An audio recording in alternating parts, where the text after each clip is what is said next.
Okay students, so in this lecture we are going to learn multi-level paging. In earlier lecture you have all learned that paging is a type of non-continuous memory allocation in which the operating system uses a process and the process that is being run is divided into number of frame in main memory, and that particular frame has a corresponding page number in CPU's memory. એટલે કે CPU જે પ્રોસેસને run કરે છે એ પ્રોસેસના જે part છે એને તમે પેજીસ કહો છો, અને એના જ એ પેજને કોરસ્પોન્ડિંગ મેઇન મેમરીમાં જે પાર્ટ છે એને આપણે ફ્રેમ્સ કહીએ છીએ, રાઈટ. તો પેજિંગ ટેકનિક જે છે તમે અર્લિયર લેક્ચરમાં ઓલરેડી ભણી ગયા છો. જ્યારે તમે પેજિંગ ભણ્યા ત્યારે આપણે એક પેજ ટેબલ એવો વર્ડ જે છે એ શીખાતા. So what is main role of page table? Page table શું કરે છે? તો જે પણ કોઈ એનો ઇન્ડેક્સ છે, પેજ નંબર 0, 1, 2, 3થી લઈને પેજ નંબર n, એના રિસ્પેક્ટિવ પેજ નંબર 0 કયા ફ્રેમમાં અલોકેટ થયો છે એની ઇન્ફોર્મેશન ક્યાં હોય છે? તો પેજ ટેબલમાં હોય છે, રાઈટ. ઓકે, તો જ્યારે તમે મેઇન મેમરીમાં પ્રોસેસને સ્ટોર કરો છો ત્યારે પ્રોસેસના પાર્ટ્સ પણ આવશે અને સાથે સાથે પ્રોસેસનું જે પણ કોઈ પેજ ટેબલ હશે એ પણ મારે ક્યાં રાખવું પડશે? મેઇન મેમરીમાં રાખવું પડશે. Okay, now what is the limitation with this? Page table જે છે એની સાઇઝ ફોર એક્ઝામ્પલ 12 KB છે, અને આપણે મેઇન મેમરીમાં જે પાર્ટીશન ક્રિએટ કર્યા છે એ ફ્રેમની સાઇઝ કેટલી છે? 4 KBની છે, બરાબર. તો મેઇન મેમરીમાં 4 KBના ફ્રેમ સાઇઝમાં આપણે 12 KBનું પેજ ટેબલ જે છે એને સ્ટોર કરાવી શકીએ નહીં. So the question is how to store 12 KB page into 4 KB size frame. Okay, તો એક એનું સોલ્યુશન શું હોઈ શકે કે આપણે જે 12 KBનું પેજ ટેબલ છે એને 3 KBના 12 KBનું જે પેજ ટેબલ છે એને 4 KBના 3 પાર્ટમાં ડિવાઈડ કરી નાખીએ. જો આ અપ્રોચ આપણે ફોલો કરીએ તો આપણું 12 KBનું જે પેજ ટેબલ છે એ આપણે 4 KBના ફ્રેમમાં સેટ કરી શકીએ, બરાબર. So page table is divided into number of pages. એટલે હવે આપણે પેજ ટેબલને પણ શું કરશું? નંબર ઓફ પેજમાં ડિવાઈડ કરશું. 0th પેજ ટેબલ જે છે એ ફર્સ્ટ 4 KBને સ્ટોર કરશે, ફર્સ્ટ પેજ ટેબલ જે છે એ સેકન્ડ 4 KBને સ્ટોર કરશે, and so on. Okay, sorry. So આપણે આ રીતનો અપ્રોચ ફોલો કરતા હોય તો એને કહેવાય છે multi level page table. Okay, હવે મલ્ટી લેવલ પેજ ટેબલ જો આપણે ભણવું હોય તો અહીંયા તમને સૌથી લાસ્ટમાં મેઇન મેમરીવાળું એક ટેબલ દેખાય છે, બરાબર. તો મેઇન મેમરી જે છે એમાં મેં અલગ અલગ પ્રોસેસ અને ઓપરેટિંગ સિસ્ટમને સ્ટોર કરી છે, right. So as you can C, main memory is divided into number of frames, બરાબર. મેઇન મેમરીને તમે અલગ અલગ ફ્રેમ્સમાં ડિવાઈડ કરી છે. હવે મેઇન મેમરીમાં 0 to 1 જે છે એ ફ્રેમ કોને આપી છે? ઓપરેટિંગ સિસ્ટમને. ફ્રેમ નંબર 2થી લઈને 7 મેં કોને આપી છે? પ્રોસેસ P1ને. આ પ્રોસેસ P1 માટે હવે એક પેજ ટેબલ મેન્ટેન થયું હશે. એનું પેજ ટેબલ ક્યાં છે? તો અહીંયા છે, બરાબર. As you can C, page table 0, it ease of size 12 KB. તો આ પેજ ટેબલમાં કઈ રીતે એન્ટ્રી છે? The entry shows that page number 0, process P1 having page number 0 is stored in frame F2. એવી જ રીતના process P1 having page number 1 is stored in frame F3. એવી જ રીતે process P1 having page number 2 is stored in frame F4 and so on. આ જે page table છે એની size કેટલી છે? 12 KB. અને અહીંયા આપણે મેઇન મેમરીમાં જે ફ્રેમ્સ બનાવી છે એની સાઇઝ શું છે? 4 KB. So again the question is how we can fit 12 KB size page in 4 KB frame, right. To solve this question આપણે શું કહેલાવ્યા? Concept of multi paging. So there is a need of multi paging. Multi paging શું કરશે? તો તમે જોઈ શકો કે જે લાસ્ટ ટેબલ છે પેજ 1 કરીને, બરાબર, આ લાસ્ટ ટેબલમાં મેં અહીંયા એવું રાખ્યું છે કે જે પાર્ટીશન F8 છે એ શું સ્ટોર કરે છે? તો આ જે સેકન્ડ ટેબલ પેજ ટેબલ 0 એનું 0th રો, રાઈટ, 0th રોમાં જ્યારે તમે એને રિફર કરશો તો here page table 1 having index 0 is referring to page frame F8. તો આપણે મેઇન મેમરીના પેજ ફ્રેમ F8માં જઈએ તો ત્યાં તમને લખેલું છે PT0 PT0 એટલે આ પેજ ટેબલ કોની ઇન્ફોર્મેશન રાખે છે? પેજ ટેબલ 0ના 0th ઇન્ડેક્સની, રાઈટ. એવી જ રીતના હવે જ્યારે તમે અહીંયા ઇન્ડેક્સ નંબર 1 ઉપર જશો તો એની ઇન્ફોર્મેશન કયા પેજ મેઇન મેમરીના ફ્રેમમાં રાખેલી છે? F9. F9માં જો તમે જશો તો ત્યાંથી તમને કોની ઇન્ફોર્મેશન મળશે? પેજ ટેબલ 0 છે એના ફર્સ્ટ ઇન્ડેક્સની, રાઈટ. સો અલ્ટિમેટલી આપણી જે ડિફિકલ્ટી હતી કે આ પેજ ટેબલ જે 12 KBનું હતું એ 12 KB જો આપણે આમાં ડિરેક્ટલી સ્ટોર નહોતા કરી શકતા તો આપણે પેજ ટેબલના પાર્ટ પાડી દીધા અને અગેન આ જે આપણે પાર્ટ પાડ્યા છે એનો પણ આપણે એક અલગ પેજ ટેબલમાં રેકોર્ડ રાખવો પડે. એ અલગ પેજ ટેબલ આપણે અત્યારે કયું લીધું છે? Page table 1.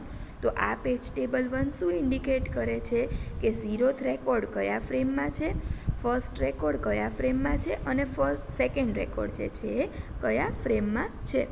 તો આ અહીંયા તમે જોઈ શકો કે એક કરતાં વધારે લેવલના પેજ ટેબલ યુઝ થયા છે, right. So this is the concept of multi level paging. Multi level પેજિંગનો કન્સેપ્ટ અહીંયા યુઝ થાય છે જ્યાં PT0 contains value of page number 0 and 1, PT1 contains value of page number 2 and 3 and PT2 contains value of page number 4 and 5. Here page table itself is divided into number of page. અહીંયા જે page table 0 હતું એ પોતે તે number of પેજમાં divide થઈ ગયું છે. So its entry is also needed to be stored somewhere. તો એની એન્ટ્રી પણ આપણે ક્યાંક સ્ટોર કરીને રાખવી પડે અને એ આપણે ક્યાં અત્યારે સ્ટોર કરીને રાખી? પેજ ટેબલ 1માં. Okay, so this is somewhat related to multi level paging. આ જે ફિગર જે છે એમાં પણ તમે મલ્ટી લેવલ પેજિંગ જે છે એને જોઈ શકો. સૌથી પહેલાં આવશે outer page table, right. Outer page table જે ઇન્ડેક્સને રિફર કરશે એ પેજ ઓફ પેજ ટેબલ હશે અને ત્યાંથી જે ઇન્ડેક્સ મળશે એ તમને એકચ્યુઅલી ફ્રેમનું એડ્રેસ અથવા ફ્રેમનું જે લોકેશન છે એ તમને સજેસ્ટ કરશે, રાઈટ. તો તમે અહીંયા જોઈ શકો કે કેટલા લેવલ છે? First level that is outer page table અને second level page of page table. તો આ રીતનો જો સિનારીઓ હોય તો એને કહેવાય છે multi level page programming, right. Okay, હવે આ સિસ્ટમ આપણે કેમ ઇમ્પ્લિમેન્ટ કરી છે? કેમ કે તમને ખ્યાલ છે કે અર્લિયર સિસ્ટમમાં પેજ ટેબલની જો સાઇઝ વધી જાય એટલે કે નોર્મલ પેજિંગમાં જો પેજ ટેબલની સાઇઝ પાર્ટીશનના સાઇઝ કરતાં વધી જશે તો આપણે એને ત્યાં સ્ટોર કરી શકતા નથી. તો આ જે લિમિટેશન હતી એ અહીંયા ઓવરકમ થાય છે. So that is considered as the advantage. All inner page table need not to be in memory simultaneously, thus it reduces memory overhead. અને ડિસએડવાન્ટેજ શું છે? તો extra memory access is required with increase in level of paging. જેમ જેમ પેજના level વધતા જશે એમ એમ તમારે જે મેમરી એક્સેસનું ઓપરેશન જે છે એ વધતું જશે. જો તમને ડિરેક્ટલી પેજ ટેબલમાંથી ફ્રેમ નંબર મળી જાય તો તમે એક મેમરી એક્સેસમાં એનું ડેટા જે છે એ ફેચ કરી શકો. પણ અહીંયા જો મેમરી એક્સેસ જે છે એ કેટલા થાય છે? ટોટલ 3 થાય છે. કેમ ટોટલ 3 થાય છે? તમે સૌથી પહેલાં આઉટર પેજ ટેબલ નો નંબર ફાઇન્ડ કરો, એના નંબર ફાઇન્ડ કરીને પછી જે વચ્ચેનું ટેબલ છે એનો નંબર ફાઇન્ડ કરો, એના ઉપરથી પછી હવે તમને શું મળશે, એક્ઝેક્ટ તમને જે ફ્રેમ જોઈએ છે એ મળશે. તો મેમરીના જે એક્સેસ ઓપરેશન છે એ શું થશે, ઇન્ક્રીઝ થઈ જશે. But this is still okay. બધા જ ઓપરેટિંગ સિસ્ટમમાં આ અપ્રોચ વપરાય છે. કેમ વપરાય છે, કેમ કે આપણે જે પાર્ટીશન ક્રિએટ કર્યા છે એ એટલા ઇનફ લાર્જ નથી હોતા કે એન્ટાયર પેજ ટેબલને હોલ્ડ કરી શકે. Okay, so with paging only we are going to the next approach. The next approach is named as translation look aside buffer. Okay, translation look aside buffer માં શું થશે એ આપણે જોઈએ. Again I am saying this is the variation, next style of variation with paging. Okay, so let's see the content. CPU generates logical address which has page number and offset or displacement. CPU હંમેશા logical address generate કરે છે જેમાં બે part છે, તમને ખ્યાલ છે, page number અને ઓફસેટ અથવા displacement. In particular page number which word or byte process want to refer is stored in displacement. આપણે કાલે વાત કરી હતી કે તમને સ્ટાર્ટિંગ એડ્રેસ મળી ગયું, પણ સ્ટાર્ટિંગ એડ્રેસથી કયો બાઇટ અને વર્ડ તમારે એના ઉપર પ્રોસેસ સ્ટાર્ટ કરવી છે એ તમને ઓલવેઝ ક્યાંથી મળશે, ડિસ્પ્લેસમેન્ટમાંથી. Memory management unit uses page table to convert logical address to physical address. આપણે કાલે એક સ્લાઇડમાં મેમરી મેનેજમેન્ટ યુનિટનો રોલ પણ ચેક કર્યો હતો, જે શું કરે છે, તો આપણું જે એ પેજ ટેબલનો યુઝ કરે છે શેના માટે, તો લોજિકલ એડ્રેસ ટુ ફિઝિકલ એડ્રેસના કન્વર્ઝન માટે.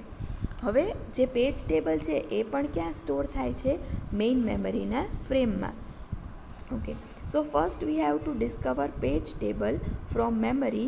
So first memory access operation is done. હવે જ્યારે તમે કોઈ પણ પ્રોસેસને રન કરતા હોય તો સૌથી પહેલાં એનું પેજ ટેબલ એક્સેસ કરવું પડે, રાઈટ. એટલે એનો એક મેમરી ઓપરેશન થઈ ગયો, મેમરી એક્સેસ ઓપરેશન થઈ ગયું. Then to access page number P1 we have to go to frame number F2. અહીંયા આપણે ઉપર એક એક્ઝામ્પલ જોયું હતું કે એકવાર આપણને પેજ ટેબલ મળી ગયું પછી પેજ ટેબલમાંથી આપણે જોઈશું કે પેજ નંબર P1 જે છે એ કયા ફ્રેમમાં છે, તો આપણને ખબર પડશે કે એ ફ્રેમ F2માં છે. તો પાછું આપણે ફ્રેમ F2 ઉપરથી મેમરી એક્સેસ ઓપરેશન શરૂ કરશું. તો આપણું કયું મેમરી એક્સેસ ઓપરેશન થયું, સેકન્ડ મેમરી એક્સેસ ઓપરેશન. આ રીતના જો આપણે એક પછી એક મેમરી એક્સેસ ઓપરેશન કરતા જઈએ તો એન્ટાયર પ્રોસેસ જે છે એ શું થઈ જાય, ટાઈમ કન્ઝ્યુમિંગ થઈ જાય, right. Okay, so વેનેવર CPU executes a process there are certain pages that are required frequently. હવે જ્યારે CPU જે છે એ કોઈ પ્રોસેસને રન કરતું હોય, ફોર એક્ઝામ્પલ એક પ્રોસેસ P1 છે જેને તમે 5 પેજીસમાં ડિવાઈડ કર્યા છે, એટલે P1, P2, P3, P4 અને P5. એમાંનું પેજ નંબર 2 જે છે એ એવું છે કે એને ફ્રિકવન્ટલી જોઈએ છે, બરાબર. એટલે four example page number P1 run થયું, પછી P3 રન થયું, પછી P2 રન થયું, પાછું P1 રન થયું, then P2, then again P1, then P3, then P2. તો આવી રીતના અમુક પેજીસ એવા છે કે જે પ્રોસેસરને ફ્રિકવન્ટલી જોઈએ છે, right. Again as represented in example, for example page number P2 is access frequently during process execution, so it is called frequently referred page. જે પેજ CPUને ફ્રિકવન્ટલી જોઈએ છે એને આપણે શું કહી દઈશું, frequently referred page. For same page number P2 we are repeating entire paging process. દરેક વખતે પ્રોસેસરને જ્યારે P2 પેજ જોઈએ તો આપણે શું કરીએ છીએ, પહેલાં એનો પેજ નંબર ગોતી, એના રિસ્પોન્ડિંગ એનો ફ્રેમ નંબર ગોતીએ, રાઈટ. હવે એકવાર આ સ્ટેપ કરીએ તો ઠીક છે, પણ જ્યારે સેમ પેજ નંબર પ્રોસેસરને જોઈએ છે ત્યારે આપણે આ રિપીટેડ સ્ટેપ કરીએ તો ઓબ્વિયસલી આપણો ટાઈમ વેસ્ટ થાય, right. So this waste is time and to overcome this problem we use TLB. તો આપણે આ જે ટાઈમ વેસ્ટ થાય છે એ પ્રોબ્લેમને જો સોલ્વ કરવો હોય તો આપણે કયો અપ્રોચ યુઝ કરવો પડે, translation look aside buffer. So we are learning translation look aside buffer. I hope student you are getting the problem statement. Problem statement એવું કંઈક છે કે એક પ્રોસેસ જે છે એમાં કોઈ અમુક પેજીસ જે છે એ ફ્રીક્વન્ટલી એક્સેસ થાય છે. જ્યારે એ ફ્રીક્વન્ટલી એક્સેસ થાય ત્યારે દરેક વખતે આપણે પહેલાં એનું પેજ ટેબલનું મેમરી એક્સેસ કરવું પડે અને પછી એનું પેજ ફ્રેમનું મેમરી એક્સેસ કરવું પડે. આવું આપણે નવા પેજ માટે કરતા હોય ધેન ઇટ ઇઝ ગુડ. પણ એકવાર આપણે પેજ નંબર 2 માટે આ સ્ટેપ કરી દીધું છે તો ફરી 10 ટાઈમ જો બીજી વાર એ એક્સેસ થાય તો આ 10 ટાઈમ્સ માટે આ સ્ટેપ રિપીટ ન કરાય. Why? Because this step waste is time. અને આ જે ટાઈમ વેસ્ટ થાય છે એને ઓવરકમ કરવા માટેનો જે અપ્રોચ છે એને કહીએ છીએ translation look aside buffer. Okay, so now let S see what happens in translation look aside buffer. Okay, હવે અહીંયા તમે જોઈ શકો CPU જે છે એ હવે શું જનરેટ કરવાનું છે? Logical address. જો CPU લોજિકલ એડ્રેસ જનરેટ કરે તો તમને બધાને ખબર છે કે એમાં બે વસ્તુ આવે. The first one is page number and the next one is displacement. Right? હવે જો તમે અહીંયા જોઈ શકો કે CPU જે પેજ નંબર જનરેટ કરે છે, now that page number is going to be searched in TLB. એટલે કે TLB શું કરે છે? એક અલગથી ટેબલ મેન્ટેન કરે છે. અગેન TLBમાં વસ્તુ જો એ જ છે, શું સ્ટોર કરે છે? પેજ નંબર અને પેજ ફ્રેમ. રાઈટ? તો જ્યારે પણ કોઈ એક પ્રોસેસનું પેજ એક્સેસ થયું છે તો એના કરસ્પોન્ડિંગ પેજ નંબર અને પેજ ફ્રેમની એન્ટ્રી આપણે ક્યાં કરી દઈશું? TLBમાં કરી દઈશું. Right? Now વેનેવર the CPU is searching four logical address. CPU જ્યારે હવે કોઈ લોજિકલ એડ્રેસ માટે સર્ચ કરે છે then first it will search in TLB table. As you can see there is an arrow from P to TLB table. એટલે કે હવે સૌથી પહેલાં કોઈ એક પેજ નંબર TLBમાં સર્ચ થશે. જો TLBમાં એને પેજ મળી ગયું તો તમે જોઈ શકો કે અહીંયા લખ્યું છે TLB હિટ. એક TLBના ટેબલમાંથી એક બાર એરો આવે છે અને એ એરો ઉપર લખ્યું છે TLB હિટ. હિટનો મિનિંગ એવો થશે કે સક્સેસફુલી પેજ TLB ટેબલમાંથી મળી ગયું છે. જો પેજ મળી જાય તો એનો કોરસ્પોન્ડિંગ ફ્રેમ નંબર પણ મળી જાય અને ડિસ્પ્લેસમેન્ટની વેલ્યુ તો એઝ ઇટ ઇઝ છે. એટલે Dમાંથી એક એરો બહાર નીકળે છે અને F અને Dમાં as it is value pass થાય છે. હવે TLB હિટના લીધે જે ફ્રેમ મળી એ ફ્રેમ અને ડિસ્પ્લેસમેન્ટના કોમ્બિનેશનથી તમને શું મળી જશે? Actual physical address. રાઈટ? અને સેકન્ડ સિનારીઓ એવો છે કે તમે જે પેજ નંબર સર્ચ કરો છો એ TLBમાં મળે નહીં.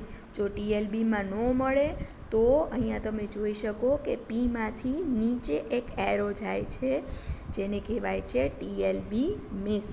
TLB મિસ થાય એટલે કે જો એને TLBવાળા ટેબલમાં એન્ટ્રી ન મળી તો હવે CPU કોને રિફર કરશે? પેજ ટેબલને રિફર કરશે. રાઈટ? હવે પેજ ટેબલમાંથી એનો કોરસ્પોન્ડિંગ ફ્રેમ નંબર ગોતશે અને F અને Dનો યુઝ કરીને એકચ્યુઅલ ફિઝિકલ એડ્રેસ જે છે એ શું થશે? ફેચ થશે. Right? So here you can see that for each and every logical address directly page table use થતું નથી. ક્યારે પેજ ટેબલ યુઝ થાય છે? ત્યારે આપણે TLB મિસ ઓપરેશન એક્ઝિક્યુટ કરીએ છીએ અથવા ઓપરેટિંગ સિસ્ટમ જ્યારે મેસેજ આપે છે કે TLB મિસ થયું ત્યારે. Right? So with this we can reduce the memory access operation. હવે જે પેજ ફ્રીક્વન્ટલી યુઝ થતું હશે એ દરેક પેજની એન્ટ્રી આપણે TLBમાં સ્ટોર કરાવીને રાખી દીધી હશે. Right? Okay, so I am reading out the content. Each entry of TLB contains page number and frame number where page is stored in memory. અહીંયા તમે જોઈ શકો TLBની જે એન્ટ્રી છે એમાં શું આવશે? પેજ નંબર અને frame number. Now whatever page CPU wants is found in TLB, and if it is found then it is called TLB hit. જે મેં તમને કીધું કે સીપીયુને જે પણ કોઈ પેજ જોઈએ છે જો TLBમાં મળી ગયું તો એને કહેવાય છે TLB hit. In this case corresponding frame number F is fetched from TLB entry and used to get physical address. તો પછી ફ્રેમ નંબર પણ મળી જશે અને ફિઝિકલ એડ્રેસ પણ મળી જશે. પણ જો મેચ નહીં થાય તો શું થશે? TLB miss. In this case page table is used to get required frame. તો જો TLBમાં એન્ટ્રી નહીં મળે તો જ તે તમે પેજ ટેબલને ફેચ કરશો અને ત્યાંથી એનો ફ્રેમ નંબર જે છે એ ફાઇન્ડ કરવાની ટ્રાય કરશો. Also this page table entries move to TLB so that further reference to this page can be done using TLB. Again જે તમે હમણાં પેજ ટેબલમાંથી જે પેજ ફ્રેમ ગોતવા ગયા એની એન્ટ્રી પણ આપણે ક્યાં કરી દઈશું? TLBમાં કરી દઈશું. એટલે જો ફર્ધર આપણે એ ફ્રેમને ગોતવાની થાય તો TLBમાંથી મળી જાય. સો ઇન ધીસ કેસ જે આપણો પ્રોબ્લેમ હતો કે ટાઈમ કન્ઝ્યુમિંગ અપ્રોચ જે હતું કે દરેક વખતે આપણે એક તો પેજ ટેબલમાં મેમરી એક્સેસ કરવા જવું પડે અને પછી ફિઝિકલ મેમરીમાંથી એક્સેસ કરવું પડે. એ એક સોલ્યુશન આ TLB અપ્રોચ જો આપણે યુઝ કરીએ તો આપણને મળી જાય છે.